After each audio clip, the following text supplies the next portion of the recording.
మనకు సల్మాన్ ఖుర్షీద్ అప్పుడున్నటువంటి foreign minister ఆయన మాట్లాడలేదు. ఏకే యాంటనీ అప్పుడున్నటువంటి డిఫెన్స్ మినిస్టర్ మాట్లాడలేదు. కాబట్టి అఫ్ కోర్స్ మన్మోహన్ సింగ్ గారు పోయారు, కానీ ఆయన బతుకున్నప్పుడు కూడా ఈ విషయాల్లో మనకు సర్జికల్ స్ట్రైక్స్ కానీ ఇటువంటి చాలా అంశాల్లో ఆయన కూడా ఏం మాట్లాడలేదు. సో కాబట్టి మనకు అర్థం చేసుకోవాల్సింది ఏంటంటే ఇప్పుడు ఉన్నటువంటి నేతృత్వం ఏదైతే ఉందో వీళ్ళు ఎవరి ప్రేరణతోటి ఎందుకు చేస్తున్నారు అన్నవి పెద్ద ప్రశ్నలు పుడుతున్నాయి మనకి. మనం చూస్తే కనుక కాంగ్రెస్ కి కమ్యూనిస్ట్ పార్టీ ఆఫ్ చైనాకి మధ్యలో ఎంఓయు ఉన్న విషయం అందరికి తెలిసిన విషయమే. ఇప్పుడు భారతదేశంలో ఎన్ని విమానాలు కూలిపోయాయి అర్జెంట్ గా తెలుసుకోవడం వల్ల ఎవరికి లాభం ఉంటుంది అనేది మనకు స్పష్టంగా అర్థమవుతుంది.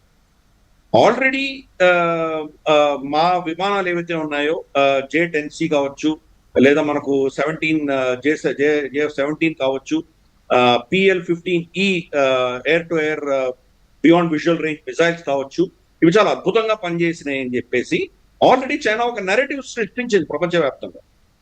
వెస్టర్న్ టెక్నాలజీని మేము ఓడించాము, మనకు రఫైల్స్ ని మేము పడగొట్టగలిగాము అని చెప్పి ఒక నెరేటివ్ రన్ చేశాం. కాబట్టి దానికి ఒత్తాసు పలుకుతున్నారా అనేది పెద్ద ప్రశ్న. లాసెస్ లేవా అంటే తప్పకుండా ఉంటాయి. రాజ్నాథ్ సింగ్ గారు చాలా స్పష్టంగా చెప్పారు. ఏమన్నారు ఆయన, మనకు ఎగ్జామినేషన్ కి పిల్లవాడు పెడితే ఎగ్జామ్ పాస్ అయ్యాడా లేదా, ఎన్ని మార్కులు వచ్చాయని చూడాలి, కానీ ఎగ్జామ్ రాస్తున్నప్పుడు పెన్ను విరిగిపోయిందా, పెన్సిల్ విరిగిపోయిందా అని ప్రశ్నించడం చాలా తప్పు అని అన్నారు.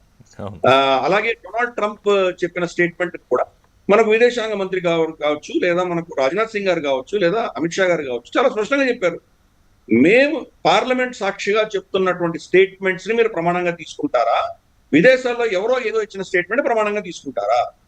మీరు జయశంకర్ గారి స్టేట్మెంట్ చూస్తే నేను చాలా స్పష్టంగా చెప్పారు, 22 ఏప్రిల్ తర్వాత ఈ ఆపరేషన్ సింధూర్ అయిపోయిన తర్వాత ఇప్పుడు జూన్ లో మళ్ళీ రెండో కాల్ మనకు డొనాల్డ్ ట్రంప్ నుంచి వచ్చింది, కానీ ఈ మధ్యలో డొనాల్డ్ ట్రంప్ గారి దగ్గర నుంచి ఎటువంటి కాల్ రాలేదు అని చాలా స్పష్టంగా చెప్పారు. కానీ డొనాల్డ్ ట్రంప్ గారు ఏమో నేనే యుద్ధాన్ని ఆపేశాను అని చెప్పుకోవడంలో ఏమైనా లెక్క చెప్తున్నారు కదా. ఇప్పుడు 26 సార్లు ట్రంప్ అన్నాడు, మీరు ఒక్కసారి కూడా ఖండించరా అని? ప్రతిసారి ఖండించారు కదా మన వాళ్ళు. చాలా స్పష్టంగా మనకు రంజిత్ సుర్జేవాలా మన స్పోక్స్ పర్సన్ చాలా స్పష్టంగా చెప్పారు, మా దీంట్లో ట్రేడ్ కి సంబంధించిన చర్చ ఎక్కడా జరగలేదు, అమెరికా తోటి మేము ఆపరేషన్ సింధూర్ గురించి ఏమీ చర్చ చేయలేదు. మూడో విషయం, DGMO పాకిస్తాన్ ఫోన్ చేస్తేనే మేము స్పందించాము, అమెరికా మాకు ఫోన్ చేస్తే మేము స్పందించలేదు.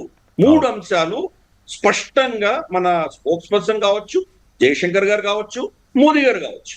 ఇన్ఫాక్ట్ మోదీ గారు కెనడాలో ఉన్నప్పుడు డొనాల్డ్ ట్రంప్ దగ్గర నుంచి ఫోన్ వచ్చినప్పుడు కూడా చాలా స్పష్టంగా చెప్పాము, ఇక్కడ అమెరికా ప్రమేయం లేదు, ట్రేడ్ అన్నది చర్చకి రాలేదు అని అప్పుడే స్పష్టంగా చెప్పారు. అండ్ డినై చేశారు కూడా, ఆయన ఇన్విటేషన్ డినై చేశారు ప్రధానమంత్రి.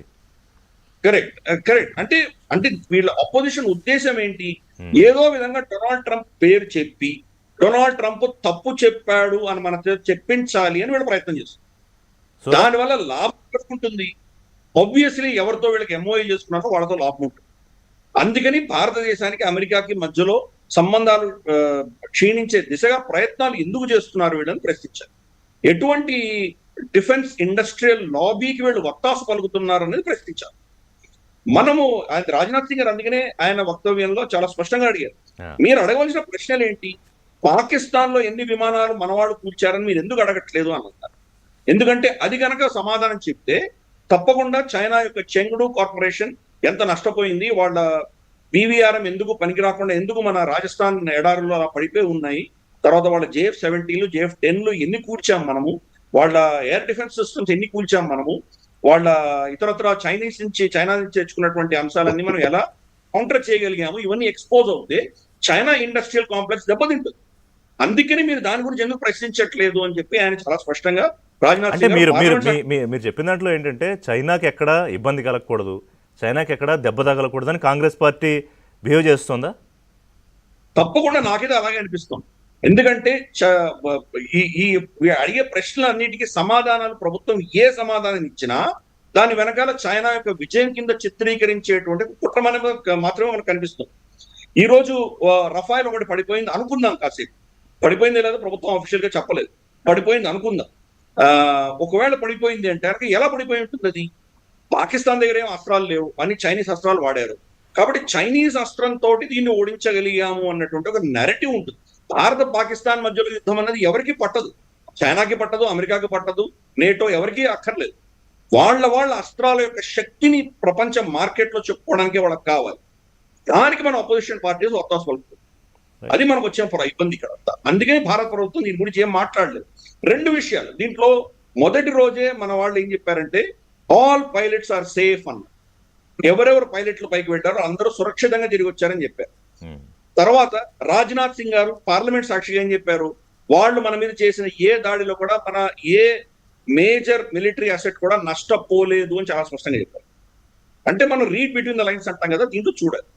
కొన్ని రిపోర్ట్స్ ఏమొస్తున్నాయంటే డసాల్ట్ నుంచి కూడా వచ్చిన రిపోర్ట్ ఏంటంటే ఒక రఫాయిల్ కొంత ఏదో క్రాష్ ల్యాండ్ అయ్యింది, దానికి కారణాలు పాకిస్తాన్ కొట్టినందువల్ల కాదు, టెక్నికల్ దాంట్లో ఏవో ఇబ్బందులు రావడం వల్ల కొంత ఇబ్బంది వచ్చింది, కానీ పైలట్ ఏమీ అవ్వలేదు, పైలట్ సురక్షితంగానే ఉన్నారు, దాన్ని రిపేర్ చేయడమో దాన్ని ఏదో చేస్తున్నారు అన్నటువంటి డసాల్ట్ నుంచి ఒక రిపోర్ట్ వచ్చింది. కాబట్టి ప్రభుత్వం దాని గురించి మాట్లాడట్లేదు.